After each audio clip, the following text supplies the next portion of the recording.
nowadays there is a big narrative about increasing diversity and decreasing bias in an organization. And this really hits home to the fact that having as diverse an organization as possible, reducing bias to the extent that you can, it really does reduce risk in your organization, right? Can you talk a little bit about that? Tremendously so. I think the first thing is to sort of define both terms as I use them. Sure. In terms of bias, we immediately want to say, well, it's racism or something like that. No, bias is something we all have. Right. It's like fog on our glasses. It is whatever particular corruption of fact that we take in compared to what we see.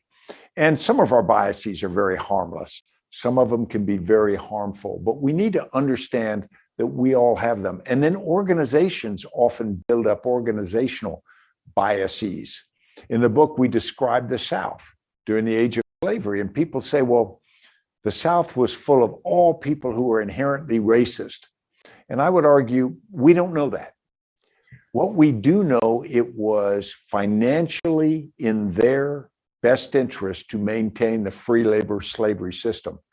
And so they believed in slavery because it was in their interest to make that conclusion, that African Americans were properly enslaved. Now, of course, we know that's wrong, but we can understand why. But it also should wake us up. How many biases do we have because it represents something that is in our interest, that we are sort of spring-loaded toward? Now, in the case of diversity, when I talk about diversity, I don't talk about equal opportunity. Equal opportunity is everybody gets the same chance to do things, and that is legally required and it is morally right. But I would argue diversity is more about a diversity, a broader spectrum of perspectives, of experience. And so while diversity is not a legal right, diversity is a business imperative because it makes an organization better. In 1961, brand new President Kennedy had just entered office, and he was briefed on a plan that became known as the Bay of Pigs. And the plan was put together by the CIA, and President Kennedy asked the chairman of the Joint Chiefs to get the military leaders to review the plan. But for security reasons, it was pretty tightly held. And what happened was they went through this decision-making process, and a fairly reluctant, skeptical President Kennedy still approved the operation, and it was a complete failure. And it's not surprising. When you look at the plan now, the plan was not well thought through, not particularly well coordinated, and it was poorly executed. And so it failed publicly. When they looked at the failure after the fact, what they found was you had a group of people that were brought in essentially to the decision-making process.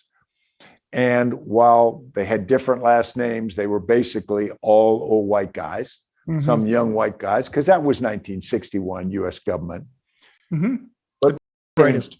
Yeah, but more dangerously, they all had pretty similar perspectives. And when they studied the operation later, a man named Irving Janus came up with the term groupthink, which we all know now. And basically, he identified that there were dynamics in that group that suppressed people from disagreeing, right?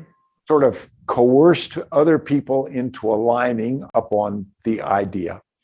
It created this idea that because everybody else believes and they're smart, accomplished people, I better believe because I want to be a smart, accomplished person. And he came up with a series of indicators, and it was really reflective of what had happened in that particular failure.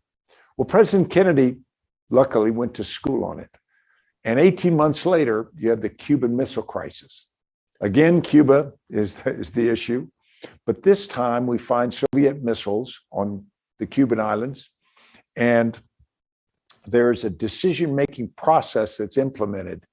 This time, President Kennedy executes a different approach.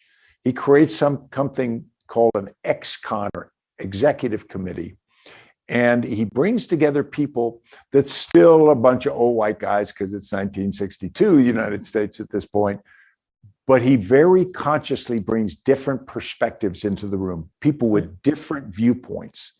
What he's trying to do is give himself more freedom to think and act, a broader range of potential options.